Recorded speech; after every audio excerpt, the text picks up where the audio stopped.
एक बार फिर आपसे नमस्कार। मैं मनमोहन मिश्रा।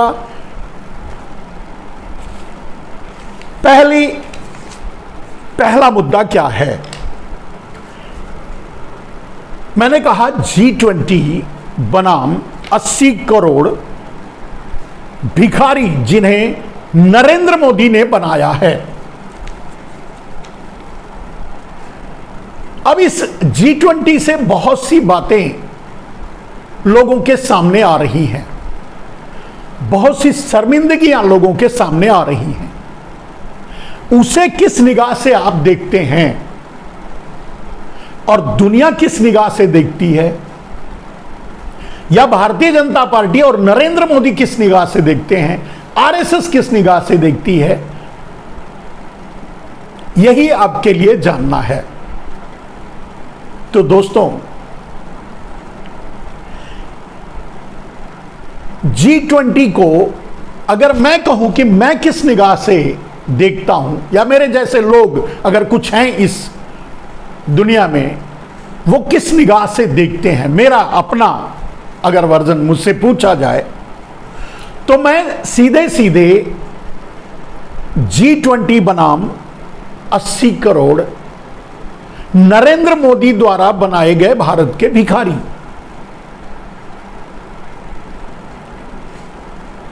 G20 पर बहुत दिल खोलकर पैसा खर्च किया जा रहा है। करना भी चाहिए, देश के गौरव की बात है, होनी भी चाहिए। ये सारी बातें आपको भी ठीक लग रही होंगी, लेकिन कुछ बातें आपको भी ठीक नहीं लग रही होंगी। जैसे G20 के इस समिट के लिए बहुत से गरीबों को की झुग्गियां, बस्तियां, घर उजाड़ दिए गए। हालांकि उजाड़ने के लिए बहाना किया गया अवैध निर्माण, और यह हमेशा जिसके साथ ऐसा करना होता है उसके साथ यही होता है। मान लीजिए किसी का नाम किसी अपराध में या किसी साजिश में उछाल दिया जाए तो उसके घर बुलडोजर चला दिया जाता है। विशेषकर ध्यान रखा जाता है कि अगर वो मुस्लिम हो तो और भी अच्छा है, अगर मुस्लिम नहीं तो कम से कम दलित या SC/ST का कोई आदमी मिल जाए तो और भी अच्छा है उजाड़ने के लिए। जैसा कि मोदी का सिलेक्शन है और उजाड़ दिया जाता है। आप देख रहे हैं मेरे दोस्तों कि G20 के लिए दिल्ली के लगभग हम समझते हैं लाखों घरों को तोड़ दिया गया है, लाखों लोगों को उजाड़ दिया गया है। और नरेंद्र मोदी जिसको किसी बहाने से नहीं उजाड़ पाए, नहीं तोड़ पाए, उन पे पर्दा लगा दिया गया है। क्या यह गौरव की बात है? और क्या ये होना चाहिए? आप गर्व कर सकते हैं कि हम G20 के मेजबान हैं, और इस पर बहुत ज्यादा भी ऐसा कुछ बोलने की जरूरत नहीं, क्योंकि ये टर्म वाइल होता है, टर्म बस आता है, जिसका टर्म आता है उसको दिया जाता है। अध्यक्षता भी उसी क्रम में आता है, और वो 1 साल के लिए, फिर उसके बाद बदल जाता है। यहां भी कुछ ऐसा ही है। कुछ ऐसा नहीं है कि नरेंद्र मोदी प्रधानमंत्री हैं इसलिए G20 की मेजबानी भारत को मिली है, और ना ही नरेंद्र मोदी ने ऐसा कुछ किया है जिसके कारण G20 की मेजबानी मिलती, ऐसा कोई नियम भी नहीं है। लेकिन क्या G20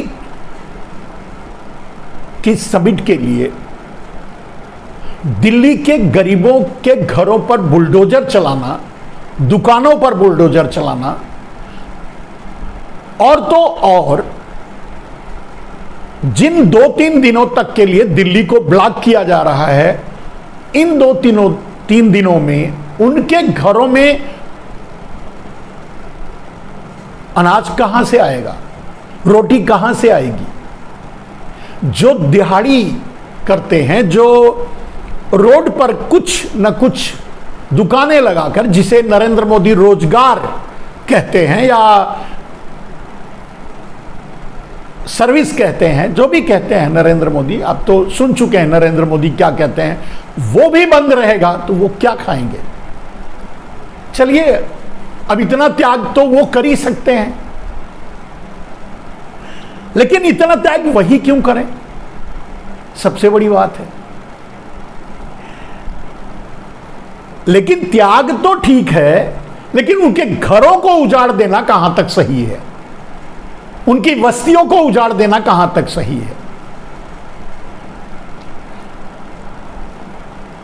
और गिन गिन करके, देख देख करके,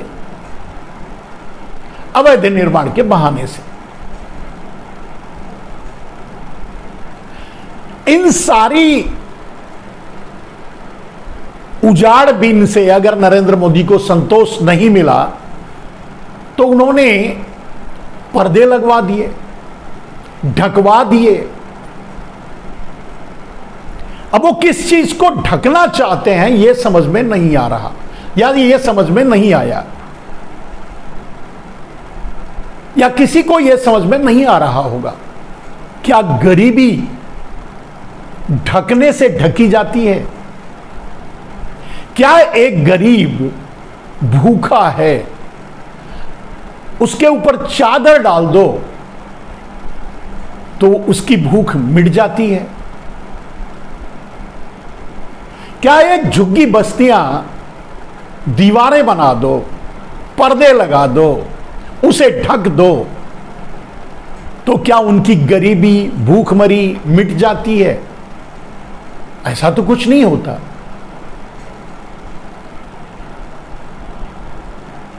लेकिन नरेंद्र मोदी ऐसा कुछ कर रहे हैं बिना ये सोचे कि उनका क्या होगा। क्या उनका अपमान नहीं है? जिनके मुंह पे पर्दा डाला जा रहा है, जिनको ढका जा रहा है, क्या उनका अपमान नहीं है? क्या उनका कोई सम्मान नहीं है? जबकि वही ये देश चलाते हैं अपने कर्मों से, अपने मजबूत हाथों से और अपने वोट से भी। वही नरेंद्र मोदी को प्रधानमंत्री बनाते हैं, जिन पर आज बुलडोजर चलाए गए हैं और जिन पर आज पर्दे डाले जा रहे हैं।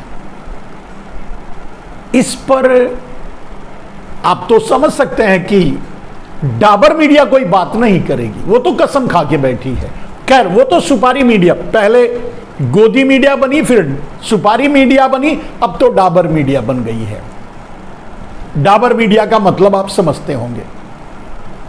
उनका काम है लू हाहाप के बाद किस पर भूकना है वो भूकते हैं, बस। खैर छोड़िए, अब उनका क्या रोना, उनसे क्या उलाहना। उनकी भी बेचारों की औकात क्या है? वो भी तो मजदूर हैं, और वो भी उन्हीं के मजदूर हैं, उन्हीं के कारिंदे हैं, उन्हीं के जिनकी ये दुनिया है, जिनके मोदी हैं। तो मेरे दोस्त, क्या G20 के समिट में आने वाले मेहमानों को सोने और चांदी के बर्तनों में खाना खिला करके 80 करोड़ भारत के उन भिखारियों को, जिन्हें नरेंद्र मोदी ने बनाया, कोई लाभ मिलेगा? हालांकि नरेंद्र मोदी यह भी कहते हैं कि इस G20 को जन जन तक पहुंचाना है। अच्छी बात है, कैसे पहुंचाएंगे? उस जन जन तक कैसे पहुंचाएंगे? कुछ को उजाड़ दिया और कुछ पर पर्दे डाल दिया, कुछ को ढक दिया, उन्हें देखने का अधिकार भी उनसे छीन लिया। रास्ते में भी वो दिखाई नहीं दे सकते। और ऐसा भी नहीं है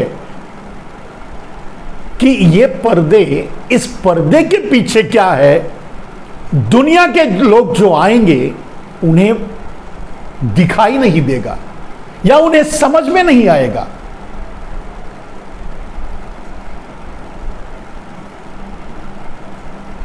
या सोने और चांदी के बर्तनों में खाना खा करके जो विदेशी डेलीगेट आएंगे, दुनिया से लोग आएंगे, उन्हें यह पता नहीं है कि 80 करोड़ भारत में भिखारी हैं जो 5 किलो अनाज के लिए, जिसकी वैल्यू 100-125 रुपए होती है, वो हर महीने लाइन में लगते हैं और लेते हैं, कोई नहीं छोड़ता। सोच के देखिए, जिन्हें नरेंद्र मोदी ने भिखारी बनाया है और मात्र इस कारण से, मात्र इस तरीके से कि उनके हक को मारकर अडानी को दे दिया है। जिस दौरान ये 80 करोड़ भिखारी तैयार किए जा रहे थे एक तरफ, उसी दौरान दूसरी तरफ अडानी को सीढ़ी दर सीढ़ी तीसरे नंबर पे पहुंचाया जा रहा था। दो बातें कैसे हो सकती हैं मेरे दोस्त? दो चीजें एक साथ कैसे हो सकती हैं? मैं नहीं समझता कि किसी आपदा, किसी विपदा का असर अमीरी और गरीबी देखकर आता हो।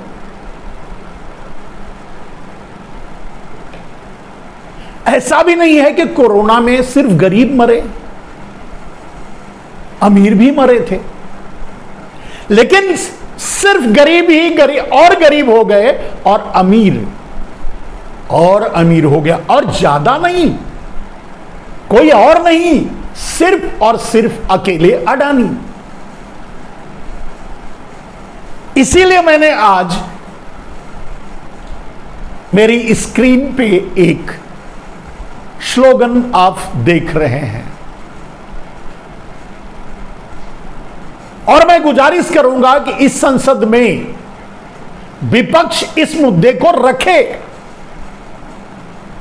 कि आर्टिकल 1 में अगर बहस ही करना है, आर्टिकल 1 पे, संविधान के आर्टिकल 1 पे, इंडिया दैट इज भारत, अगर इस पर बहस ही करना है तो आर्टिकल 1A पर भी बहस कर लो और इसे 1A में शामिल कर लो। पहले Modi that is Adani shall be A union of corruption, इस पर बहस हो। मेरे दोस्त, अभी हम G20 की बात पर रहते हैं।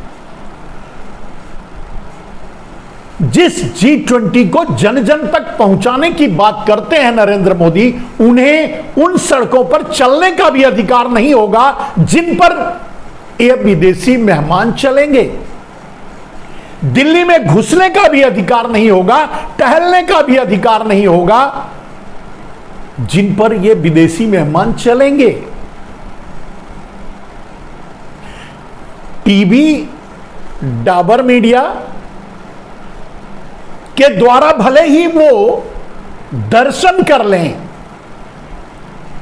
सोने चांदी के बर्तन कैसे होते हैं और उन सोने चांदी के बर्तनों में कैसे मेहमान खाते हैं, विदेशी मेहमान, भले ही टीवी पर देख लें, लेकिन मुझे नहीं लगता कि उनके जीवन काल में या आने वाले 1000 साल में, अगर मोदी रहे या मोदी जैसा रहा, तो कभी उन्हें नसीब होगा या उनकी पीढ़ियों को नसीब होगा।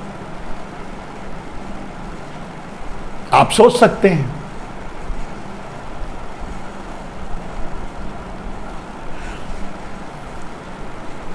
नॉर्मली उनका स्वागत किया जा सकता था, जो शिष्टाचार होता उसे निभाया जा सकता था।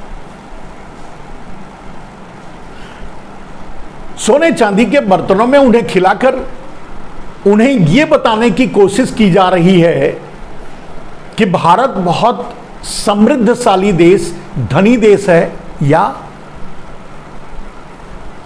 उन गरीबों को यह बताने की कोशिश की जा रही है कि तुम्हारी औकात 5 किलो अनाज की भले ही हो, मेरी औकात सोने चांदी के बर्तन में खाने और खिलाने की है।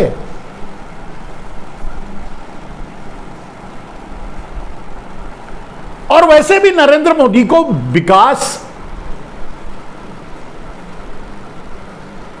में सामंजस्य दिखता कहां है?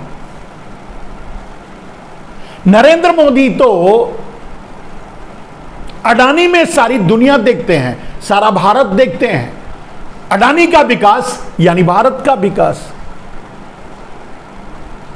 अडानी का विकास मतलब दुनिया में डंका।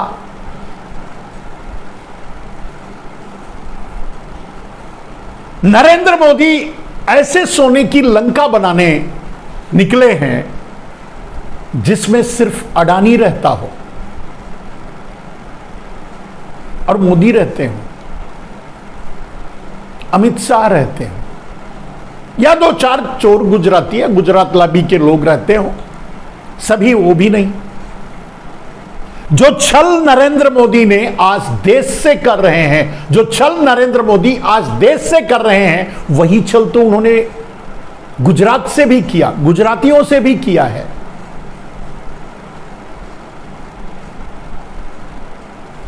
अपने एक मित्र को ठेका देकर एक झूले वाले पुल पे लोगों को चढ़ाकर गिराकर मरवा डाला, कोई जांच नहीं। ऐसा ही नरेंद्र मोदी का कार्य है और ऐसा ही निर्णय